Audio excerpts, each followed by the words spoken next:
Bueno, pues os voy a contar lo que son los logaritmos y las operaciones fundamentales de los logaritmos. Vamos a ver, se define un logaritmo en base a de un número b, supongamos que esto es c.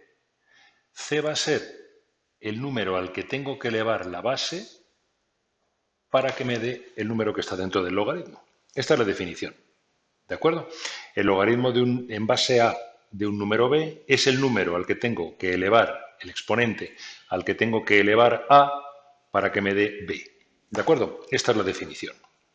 Tenemos dos tipos, hay infinidad de logaritmos dependiendo de la base en la que trabajemos. Sin embargo, hay dos tipos de logaritmos que son los que más se manejan, que son los logaritmos decimales, en los cuales la base a es 10, ¿de acuerdo? Y los logaritmos neperianos o naturales, ¿vale? Los naturales o neperianos, donde el a va a ser el número e. El número e es una constante matemática cuyo valor es, no vamos a entrar en el origen del número e, 2,71, 82, 81, 82, etcétera. ¿De acuerdo? Este es el número e. Bien, los logaritmos decimales se tendrían que poner de esta manera. Logaritmo en base 10 de a sería b, y entonces lo que tendríamos sería que 10 elevado a b sería exactamente a. ¿De acuerdo? Sin embargo, los logaritmos decimales no se pone el 10, se pone simplemente log.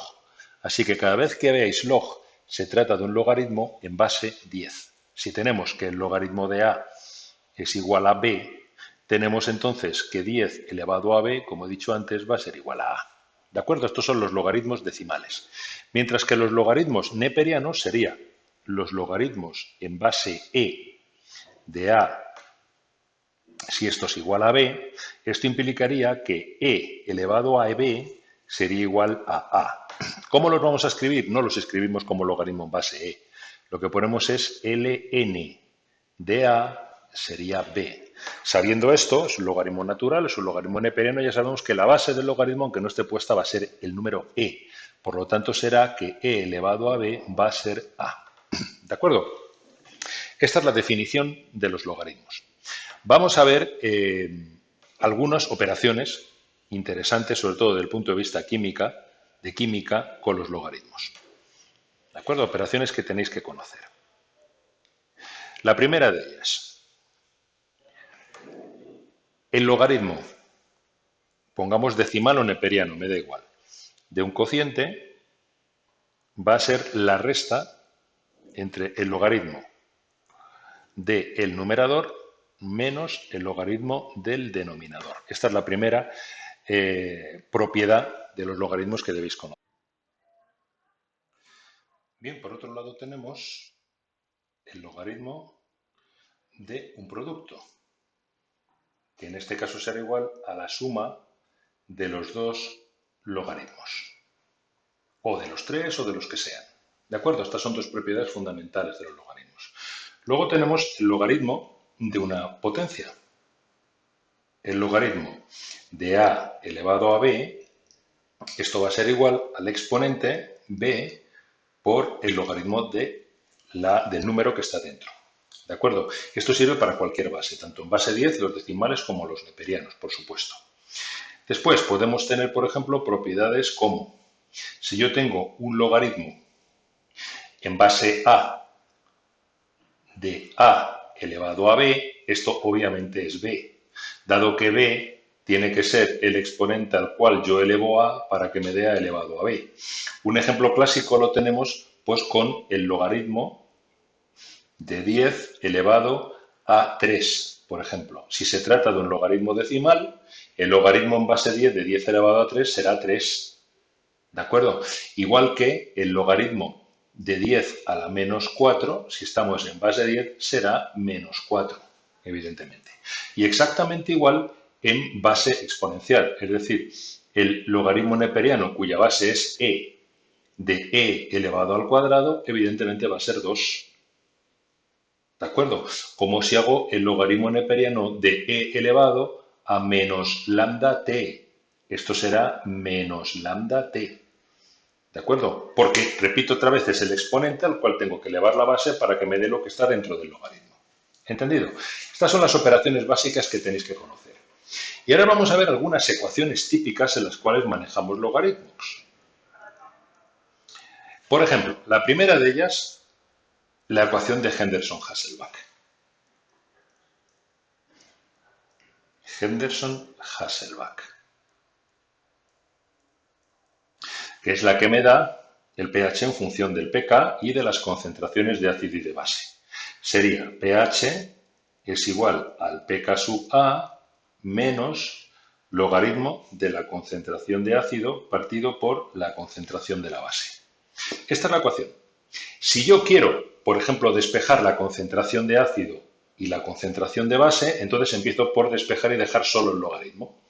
De aquí, por ejemplo, podría llegar a logaritmo en base 10, acordaros, de la concentración de ácido partido por la concentración de base. Esto va a ser igual al pK sub A menos el pH. ¿De acuerdo? Como estoy en base 10, entonces el cociente, lo que está dentro del logaritmo, va a ser 10 elevado a todo esto, según las propiedades que acabamos de ver. ¿Veis? ¿De acuerdo? Ya está. Esta es una de ellas. Otra de ellas, por ejemplo, vamos a ver los cálculos de pH, concentración de protones, o pOH, concentración de OHs. ¿De acuerdo? Esto también es muy importante que lo hagáis bien. Veréis. Por ejemplo, sabemos que el pH es menos logaritmo de la concentración de H3 o más, que es lo mismo que el logaritmo de la inversa de el H3 o más. ¿Por qué es lo mismo que el logaritmo de la inversa? Bueno, si os fijáis aquí tenemos el logaritmo, si yo hago el logaritmo de la inversa, sería el logaritmo de un cociente. Esto sería el logaritmo de 1 menos el logaritmo de la concentración de protones, ¿no? Según hemos visto las propiedades anteriores. Pero el logaritmo de 1 en cualquier base es 0, porque 0 es el número al que tenéis que elevar cualquier base para que os dé 1. Cualquier número elevado a 0 os da 1. Luego el logaritmo de 1 en la base que queráis, sea 10, neperiano, en el que queráis, va a ser 0, de donde se deduce que el logaritmo de la inversa es igual a menos el logaritmo de H3 o más. ¿Entendido? ¿De acuerdo? Lo mismo con el pOH. Es decir, si vamos al pOH, el concepto de pOH me dice que el pOH va a ser menos el logaritmo de la concentración de OH. Pero esto es lo mismo que el logaritmo de la inversa de la concentración de OH. Si haciendo lo mismo, yo diría el logaritmo de la inversa va a ser el logaritmo de 1 menos el logaritmo de la concentración de OH. Nuevamente, el logaritmo en cualquier base de 1 es 0, con lo cual llego a la conclusión de que el logaritmo de la inversa es igual a menos el logaritmo de la concentración de OH. ¿De acuerdo? Bien. Por otro lado, veíamos que la concentración de H3 o más por la de OH menos siempre es 10 a la menos 14. Si tomo logaritmos, en ambos lados tendré el logaritmo de este producto, H3 o más por OH menos. Como dado que estoy en base 10, si esto es igual al logaritmo de 10 a la menos 14, esto va a ser justo menos 14, porque es el exponente al cual está elevada la base, que es 10, para dar 10 a la menos 14.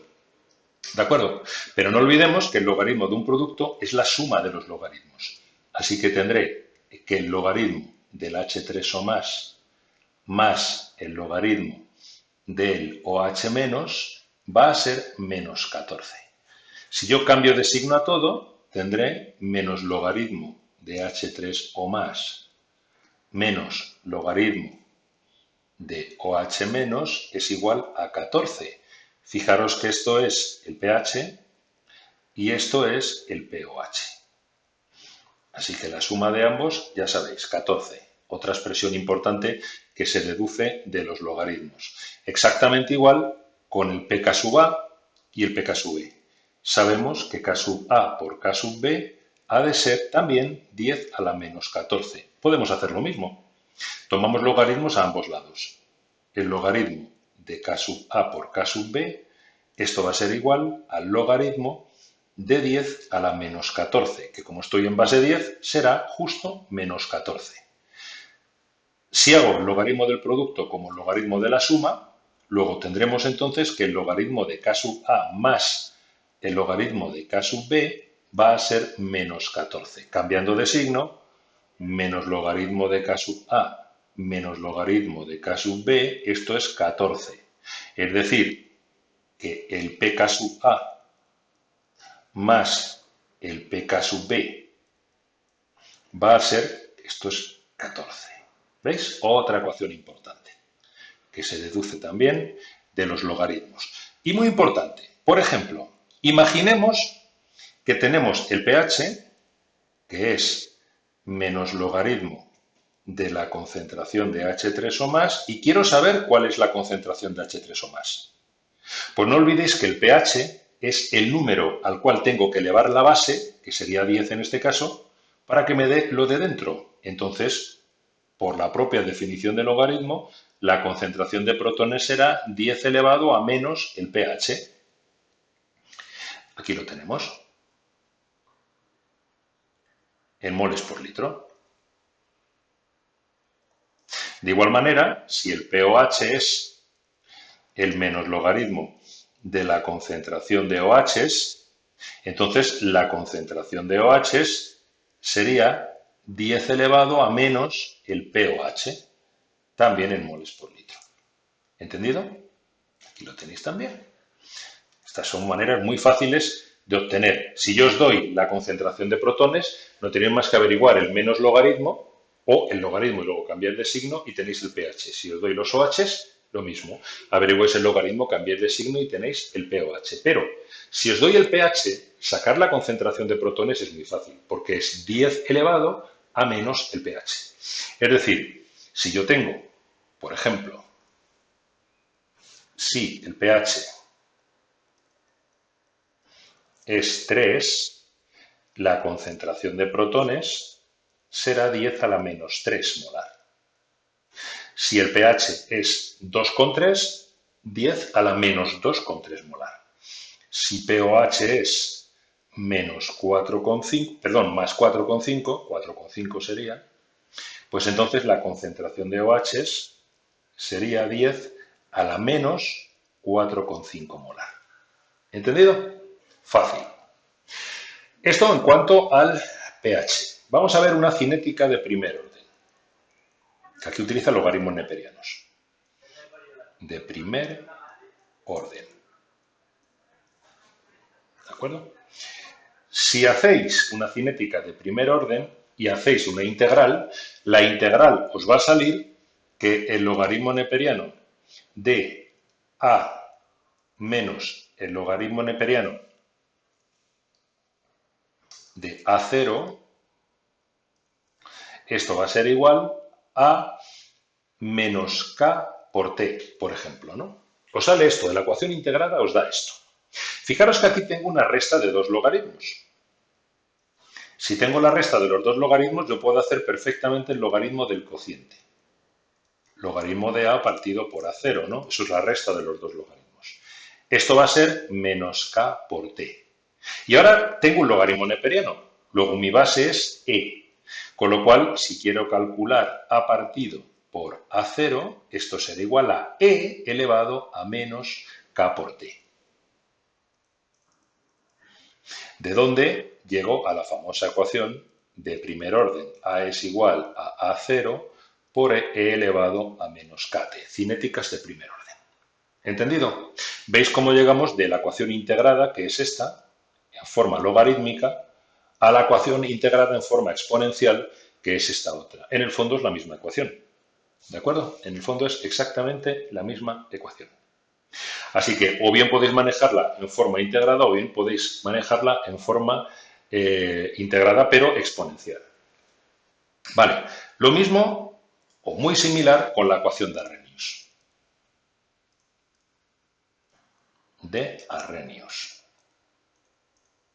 Que lo que me da es la relación entre las constantes cinéticas y la energía de activación de la reacción. ¿De acuerdo? Si recordáis, me va a dar lo siguiente. En este caso la ponemos al contrario. K es igual a A, pues voy a poner la forma exponencial, por E elevado a un exponente que va a ser la energía de activación partido por R y por T. ¿De acuerdo? Si yo tomo logaritmos neperianos aquí, me quedaría logaritmo neperiano de K es igual a el logaritmo neperiano de este producto, de A por E elevado a menos EA partido por RT. Y observad que es el logaritmo neperiano de un producto, luego va a ser la suma de los logaritmos.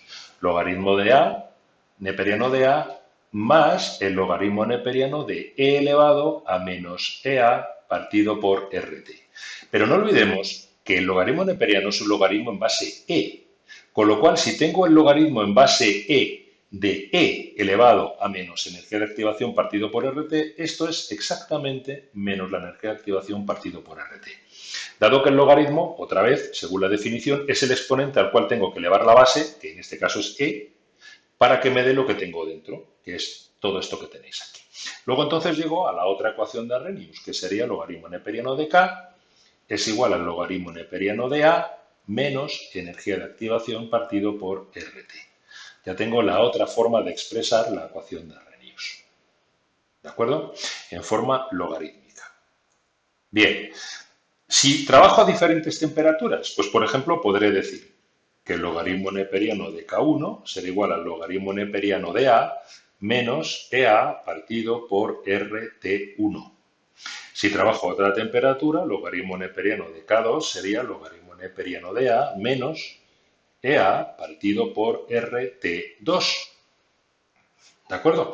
Entonces, si resto uno de otro, logaritmo neperiano de K1 menos logaritmo neperiano de K2, esto se me van a ir, se me restan los dos logaritmo neperiano de A y entonces me va a quedar menos energía de activación partido por RT1 menos, cambia de signo, más la energía de activación partido por RT2. O lo que es lo mismo, energía de activación partido por R y factor común de 1 partido por T sub 2 menos 1 partido por T sub 1.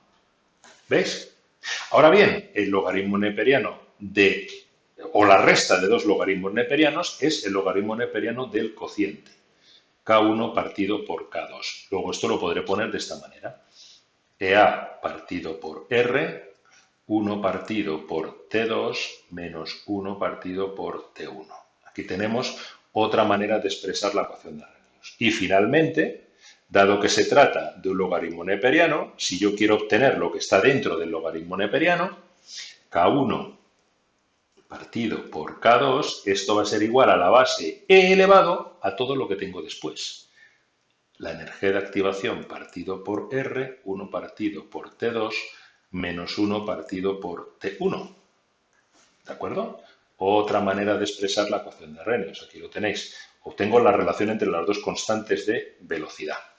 De una manera muy similar, obtengo la ecuación de Banov. La ecuación de Banov es muy parecida a la de Arrhenius en cuanto a la forma. El significado no, porque recordad que en la ecuación de Banov no tengo constantes cinéticas, tengo constantes de equilibrio.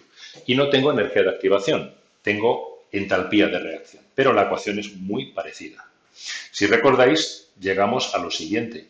El logaritmo neperiano de la constante a una temperatura 1 partido por la constante a una temperatura 2, esto va a ser igual a la variación de entalpía de la reacción partido por R, 1 partido por T sub 2 menos 1 partido por T sub 1. Es una ecuación análoga, solo que no hablo de energía de activación, hablo de entalpía de reacción y por tanto las constantes no son cinéticas, son constantes de equilibrio.